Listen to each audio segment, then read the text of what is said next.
सागर की बेटी। रात का समय था। समुद्र की शांत लहरें चांद की रोशनी में झिलमिला रही थी। एक खूबसूरत सी जलपरी जिसका नाम अंजनी है, समुद्र की गहराइयों से चुपके से सतह पर आती है। उसकी आंखों में एक अनोखी चमक और मन में एक सपना है, इंसानों की दुनिया को करीब से देखने का। वो इंसानों की दुनिया को बिल्कुल करीब से देखना चाहती थी, लेकिन उसे ये नहीं पता कि उसका ये सपना उसकी जिंदगी बदल देगा। अंजनी समुद्र के नीचे एक अद्भुत और खूबसूरत दुनिया में रहती थी, लेकिन उसे हमेशा इंसानों की दुनिया आकर्षित करती थी। वो चाहती थी कि वो इंसानों की दुनिया को बहुत करीब से महसूस करे, उनकी दुनिया को जिए। उसे लगता है कि वहाँ की खुशियाँ, रिश्ते और भावनाएं उसकी दुनिया से अलग है।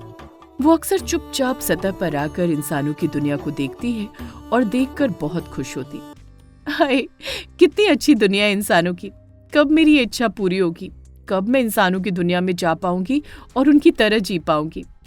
अंजनी हर रोज सतह पर आकर दूर से इंसानों की दुनिया को देखकर अपने आप में ही जी रही थी।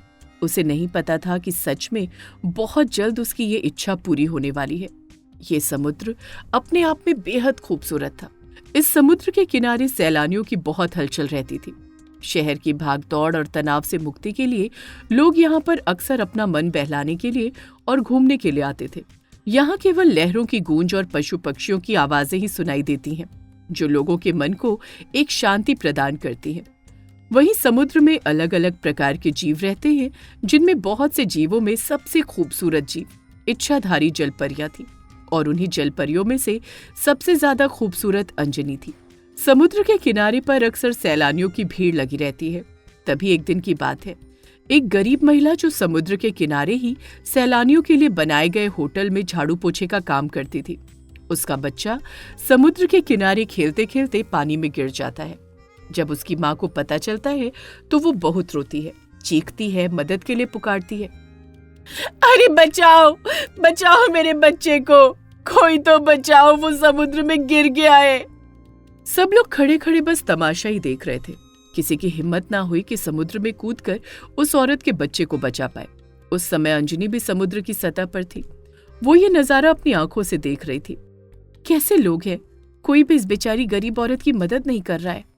लेकिन उस पल अंजनी खुद को रोक नहीं पाई और बच्चे को बचाने के लिए तेजी से आगे बढ़ती है, और देखते ही देखते बच्चे को बचाकर बिल्कुल सुरक्षित किनारे तक पहुंचाने के लिए खुद समुद्र में कूद जाती है। बच्चे की माँ उसकी ओर दौड़ती है। वो औरत अंजनी को देख चुकी थी। वो अंजनी का शुक्रिया अदा करना चाहती है, लेकिन अंजनी बिना कुछ कहे चुपचाप वापस समुद्र में चली जाती है। हाय मेरा बच्चा, तू ठीक तो है ना? अरे वो महान जलपरी तो चली गई, मैं तो उसका शुक्रिया भी अदा नहीं कर पाई। उस बच्चे की माँ अगले दिन समुद्र के किनारे लौटती है। वो जानती थी कि अंजनी कोई साधारण लड़की नहीं, बल्कि एक जलपरी है। लेकिन उसी समय उसका बच्चा गंभीर रूप से बीमार हो जाता है। डॉक्टर कहते हैं कि उसका इलाज केवल समुद्र में मिलने वाली एक दुर्लभ जड़ी बूटी से हो सकता है। उस बच्चे की मां अंजनी को पुकारती है, अपनी सारी हिम्मत जुटाकर उससे मदद मांगती है। हे सुंदर जलपरी, मैं जानती हूँ तुम यहीं कहीं हो और तुम अक्सर समुद्र की सतह पर आती हो। तुम्हें कई बार यहाँ देखा गया है और उस दिन तुम्ही ने मेरे बच्चे को भी बचाया। आज फिर एक माँ तुम्हारे पास मदद मांगने आई है। जिस तरह तुमने उस दिन मेरी मदद की, उसी प्रकार तुम्हें आज भी मेरी मदद करनी होगी। जलपरी चुपचाप उस औरत की बातें सुन रही थी। मेरा बच्चा बहुत गंभीर रूप से बीमार है, मुझ गरीब की तो कोई मदद भी नहीं करता। मेरे बच्चे को बचाने के लिए समुद्र में मिलने वाली दुर्लभ जड़ी बूटी चाहिए, जो सिर्फ तुम ही मुझे लाकर दे सकती हो। उस माँ की फरियाद सुनकर अंजनी जल्दी से उस औरत के सामने आकर खड़ी हो जाती है और कहती है, तुम घबराओ मत। मैं जानती हूँ कि जड़ी बूटी लाना आसान नहीं होगा। मुझे गहरे समुद्र में ऐसे स्थान पर जाना होगा जो बहुत खतरनाक है, लेकिन वो जड़ी बूटी मेरे अलावा कोई ला भी नहीं सकता। चिंता ना करो, मैं तुम्हारे बच्चे को कुछ नहीं होने दूंगी। मैं जल्दी लौटूंगी और जड़ी बूटी लेकर आऊंगी। अंजनी एक पल भी नहीं सोचती और तुरंत जड़ी बूटी लाने के लिए तैयार हो जाती है। बहुत सारी कठिनाइयों का सामना करते हुए और अत्यधिक जोखिम उठाते हुए वो अनमोल जड़ी बूटी लेकर आती है और उस बच्चे की माँ को सौंप देती है। उस जड़ी बूटी का उपयोग करते ही तुरंत वो बच्चा ठीक हो जाता है। लेकिन अंजनी ने जो काम किया, ये उनके नियमों के विरुद्ध था, जिस वजह से उस प्रक्रिया में अंजनी अपनी जलपरी शक्तियां खो देती है। इस बात का अंजनी को पता भी था, लेकिन वो बच्चे को बचाने के लिए एक पल भी नहीं सोचती और अपनी सारी शक्तियां गंवाकर उस गरीब औरत और गरीब बच्चे की मदद करके बच्चे की जान बचा लेती है। मुझे माफ करना, मेरी वजह से तुमने अपना सब कुछ खो दिया। मैं बहुत शर्मिंदा हूँ। तुम मुझसे माफी ना मांगो। अपना सब कुछ खोकर भी मैं खुश हूँ, क्योंकि मुझे ये तसल्ली है कि मैंने किसी की जान बचाने के लिए अपना सब कुछ खोया है। और वैसे भी हमेशा से ही मुझे इंसानों की तरह जिंदगी जीना बहुत अच्छा लगता था। इंसानों की दुनिया मुझे अपनी ओर आकर्षित करती थी। मैं एक आम और साधारण लड़की बनकर जिंदगी जीने में बहुत खुश हूँ। अपनी सारी शक्तियां खोकर अब अंजनी इंसानों की तरह एक साधारण लड़की बन चुकी थी। वो बच्चा बिल्कुल ठीक हो जाता है और उसकी माँ अंजनी को अपने परिवार का हिस्सा बना लेती है। अंजनी इंसानों की दुनिया में रहते हुए पहली बार असली खुशी महसूस करती है। वो अब साधारण है, लेकिन उसका मन खुश है, क्योंकि उसने किसी की जान बचाई और अपने सपने को जिया। समुद्र की लहरें अब भी उसे बुलाती हैं, लेकिन वो मुस्कुराकर उन्हें देखती है और कहती है, मैंने अपना सब कुछ खो दिया, लेकिन बदले में जो पाया उसका कोई मोल नहीं। जल परी बनी इंसान। नदी किनारे बसने वाला छोटा सा पाली गांव बहुत ही खूबसूरत है। इस गांव के किनारे पर एक छोटी सी नदी बहती है। कहने को तो छोटी सी नदी है, लेकिन उसमें अनगिनत मछलियां हैं। गांव के सारे लोग मछुआरे हैं। इसी नदी पर उनका रोजगार निर्भर करता है। सारे गांव के आदमी मछलियां पकड़कर बेचने का काम करते हैं। इसी गांव में बिरजू नाम का एक बहुत ही दुष्ट आदमी और उसकी पत्नी रहते हैं। बिरजू ने अपने भाई और भाभी की मौत के बाद धोखे से उनके घर पर कब्जा कर लिया और भाई के बच्चों को उन्हीं के घर से बाहर निकाल दिया। भतीजी गंगा 14 साल की और भतीजा मुन्ना 8 साल का है। दोनों अनाथ बच्चे नदी के किनारे पर अपनी एक झोपड़ी लगाकर रहते हैं और अपनी गुजर बसर नारियल पानी बेचकर करते हैं। मुन्ना, चल मेरे भाई खाना खा ले, सांझ हो रही है। सभी मछुआरे मछलियाँ पकड़ने आते ही होंगे और मुझे भी जल्दी से नारियल पानी की रेडी लगानी है। क्या पता आज कोई 10 ग्राहक हमारा नारियल पानी ले ही ले। हाँ, बस खाने लगाऊं।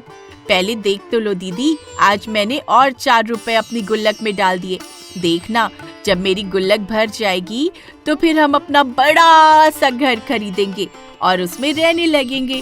फिर हमें इस टूटी फूटी झोपड़ी में रहना नहीं पड़ेगा। ठीक है मुन्ना, चलो अब खाना खा लो। अरे ये क्या, मेरा कांटा कहाँ अटक गया? आज तक ऐसा नहीं हुआ कि मेरा कांटा कहीं अटका हो। बिरजू कांटा खींचने की बहुत कोशिश करता है, लेकिन उसका कांटा नदी से बाहर ही नहीं आता और कांटा नदी में ही टूट जाता है। अरे बिरजू भैया, अब क्या करोगे? तुम्हारा कांटा तो टूट गया। आज तो तुम्हें खाली हाथ घर लौटना पड़ेगा। हाँ भाई, आज मुझे खाली ही लौटना पड़ेगा। आज बिरजू खाली हाथ ही घर लौट आता है। वहीं गंगा सांझ के समय नदी पर नारियल का ठेला लगाती है और नारियल पानी बेचती थी, क्योंकि सांझ के समय ज्यादा मछुआरे मछली पकड़ने आते थे।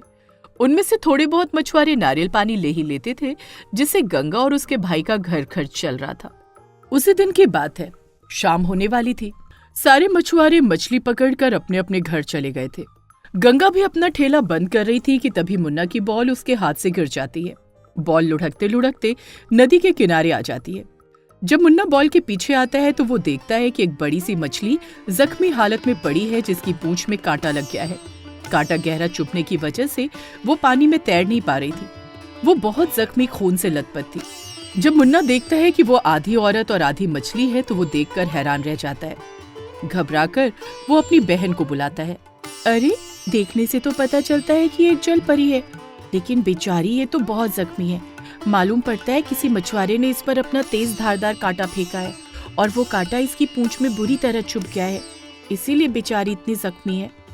दीदी, मुझे लगता है हमें इसकी मदद करनी चाहिए।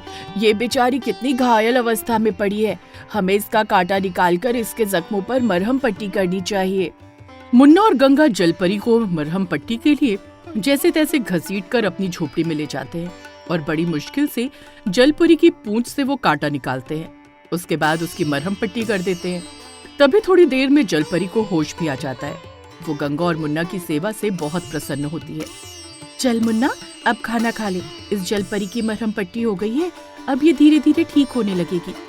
हाँ दीदी, पहला निवाला माँ को खिलाओ, उसके बाद हम खाएंगे। मुन्ना अपनी माँ से बहुत प्यार करता था, जिसे उसने कभी देखा भी नहीं था। उसके पैदा होते समय ही उसकी माँ की मृत्यु हो गई थी। पर वो हमेशा अपने खाने में से पहला निवाला अपनी माँ की तस्वीर पर चढ़ाया करता था। दोनों बच्चों का अपनी माँ के लिए इतना प्रेम देखकर जलपरी बहुत भावुक हो जाती है और उसकी आंखें भर आती हैं। अरे जलपरी, तुम्हें तो होश आ गया। तुम ठीक हो ना? तुम इतनी जख्मी कैसे हो गई थी? ना जाने किस बेरहम मछुआरे ने कांटा फेंका और वो कांटा मुझे चुभ गया। अगर आज तुम दोनों बच्चे नहीं होते तो शायद मैं जिंदा नहीं होती, क्योंकि मेरी पूंछ से बहुत सारा खून बह गया था। अगर थोड़ा और खून बह जाता तो शायद मैं मर भी जाती। दोनों बच्चे जलपरी की खूब सेवा करते हैं, उसके जख्म को भर देते हैं। जलपरी अंजनी उन दोनों की सेवा से बहुत प्रसन्न थी। साथ ही जलपरी को उन बच्चों पर ममता आ रही थी। वो उन्हें अपने बच्चे की तरह समझने लगी थी। फिर एक दिन की बात है। दीदी, बहुत दिन हो गए हैं, मैं अपने गुल्लक में पैसे नहीं डाल पाया हूँ। बेटा एक बात बताओ, तुम गुल्लक में पैसे डालकर क्या करोगे? जब मेरी गुल्लक पैसों से भर जाएगी तो मैं अपने और अपनी बहन के लिए एक बड़ा सा घर खरीदूंगा, क्योंकि हमारे माता पिता की मौत के बाद हमारे घर पर हमारे चाचा चाची ने कब्जा कर लिया था। इस वजह से हमें टूटी फूटी झोपड़ी में रहना पड़ता है। मैं अपनी बहन को इस झोपड़ी में नहीं रखना चाहता। और अगर बेटा मैं तुम्हारे लिए एक बड़ा सा घर बना दूं तो? आप हमारे लिए कैसे घर बनाएंगी? क्योंकि मैं एक चमत्कारी, इच्छाधारी और शक्तिशाली जलपरी हूँ। मेरी पूंछ में चोट लगने के कारण मैं अपनी शक्तियों का प्रयोग नहीं कर पा रही थी, लेकिन तुम लोगों की वजह से मेरी पूंछ अब बिल्कुल सही हो गई है। तुम लोगों ने मेरी इतनी सेवा की, बिल्कुल अपनी माँ समझकर। फिर मैं तुम दोनों के लिए जितना करूँ वो सब कम होगा। तुम जानते हो, मेरे भी तुम दोनों जैसे छोटे छोटे बच्चे थे। ना जाने कौन सा ऐसा मछुआरा था जो मेरे छोटे बच्चों को अपनी जाल में पकड़कर ले गया और खा गया। तब से मैं हर रोज नदी के किनारे अपने बच्चों की याद में रोया करती हूँ। मुझे रोता देख शायद भगवान को तरस आ गया और तुम दोनों के रूप में मेरे बच्चे वापस भेज दिए। अब मैं तुम दोनों को छोड़कर कहीं नहीं जाऊंगी, हमेशा तुम दोनों के साथ ही रहूंगी, क्योंकि तुम्हारी भी कोई माँ नहीं है। सच? आप हमारे साथ रहेंगी, हमारी माँ बनकर? अब से तुम्हें कोई भी काम करने की जरूरत नहीं है। आज से तुम दोनों मुझे ही माँ कहकर बुलाना। जलपरी अपनी शक्तियों से नदी के किनारे रातों रात मुन्ना और गंगा के लिए बहुत बड़ा महल जैसा घर बना देती है। सुबह जब सारे गांव वाले इतना बड़ा घर देखते हैं तो वो हैरान रह जाते हैं। जब बिरजू को इस बात की भनक लगती है तो उसे आग लग जाती है और इस बात की खबर लेने वो उनके घर आ पहुंचता है। वहां जब वो जलपरी को अपनी आंखों से देखता है तो अरे बाप रे, वही तो मैं सोचूं, रातों रात इन सपोलों के पास इतना बड़ा घर कहाँ से आया। अब समझ में आया, ये सब इस इच्छाधारी शक्तिशाली जलपरी ने किया है। तुम सही कहते हो जी, इन लोगों को इच्छाधारी जलपरी मिल गई है जिसने इनको महल जैसा घर बनाकर दे दिया। और फूटी किस्मत हमारी, हमारे हाथ वो टूटा फूटा इनका घर ही लगा है। अरे तुम अपनी किस्मत पर क्यों रोती हो? ये वही जलपरी है जो मेरे हाथ लगी थी। इस जलपरी को मेरा कांटा चुभा था, इस लिहाज से ये मेरी हुई। वैसे भी अपने कांटे से फंसाया तो मैंने ही था ना इसे। अब से ये जलपरी मेरे पास रहेगी, नहीं तो किसी के पास नहीं रहने दूंगा। अभी गांव वालों को बुलाता हूँ। बिरजू सारे गांव वालों को जलपरी की सच्चाई बताने के लिए बाहर जाता है। तभी मुन्ना और गंगा बहुत रोने लगते हैं। तुम क्यों रोते हो बच्चों? ये तुम्हारा वही चाचा है ना जिसने तुमसे तुम्हारा सब कुछ छीन लिया था। तुम घबराओ मत मेरे बच्चों, इसे सबक सिखाने का समय आ गया है। मैं एक इच्छाधारी जलपरी हूँ, कोई भी रूप बदल सकती हूँ।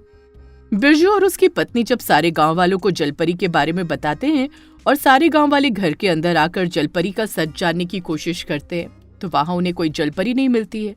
वहां उन्हें एक साधारण औरत मिलती है और गांव वाले उससे उसका परिचय पूछते हैं। मैं बच्चों की मासी हूँ, मेरा घर पास के ही गांव में है। बच्चों के माता पिता नहीं है, वो बिल्कुल अकेले हैं, तो आज से मैं बच्चों के साथ ही रहूंगी। अब से मुझे ये माँ कहेंगे। हाँ, आज से यही हमारी माँ है और ये घर हमें भगवान का दिया हुआ वरदान है। भगवान हम पर बहुत प्रसन्न थे, इस वजह से भगवान ने रातों रात हमारे लिए ये घर बनाकर भेजा है। ये झूठ बोल रहे हैं। अरे ये सब मिले हुए हैं। भगवान कैसे एक ही रात में इन पे मेहरबान हो सकते हैं? ये एक इच्छाधारी जलपरी है, कोई भी रूप बदल सकती है। ये सब हमें बेवकूफ बना रहे हैं। आप सब मेरे चाचा चाची की बात को ना सुनिए। आप सब तो जानते ही हैं ये कितने दुष्ट हैं। इन्होंने हमारे साथ कितना गलत किया, ये सब आपसे छुपा नहीं है। किस तरह हम छोटे छोटे बच्चों को हमारे ही घर से बाहर निकालकर हमारे घर पर कब्जा कर लिया। आज फिर से ये दोनों वही कर रहे हैं। ये बात तो सही है बिरजू, तुमने गलत तो किया है बच्चों के साथ, और आज उनके खिलाफ भड़काकर उन्हें फिर से बेसहारा कर देना चाहते हो। इस बात के लिए तुम्हें माफ नहीं किया जाएगा। जब सारे गांव वाले गंगा और मुन्ना की बात सुनते हैं तो बिरजू और उसकी पत्नी पर बहुत गुस्सा करते हैं और उसे झूठ बोलने पर बहुत बुरा भला कहते हैं, उसकी खूब बेइज्जती करते हैं, साथ ही उसे बच्चों से दूर रहने के लिए कहते हैं। अब से दुनिया की नजरों में अंजनी जलपरी एक साधारण औरत और बच्चों की मौसी थी। वहीं घर के अंदर वो गंगा और मुन्ना के लिए उनकी किसी माँ से कम नहीं थी, जो अपनी शक्तियों का प्रयोग करके उन्हें समय समय पर जरूरत के मुताबिक हर एक चीज लाकर देती थी।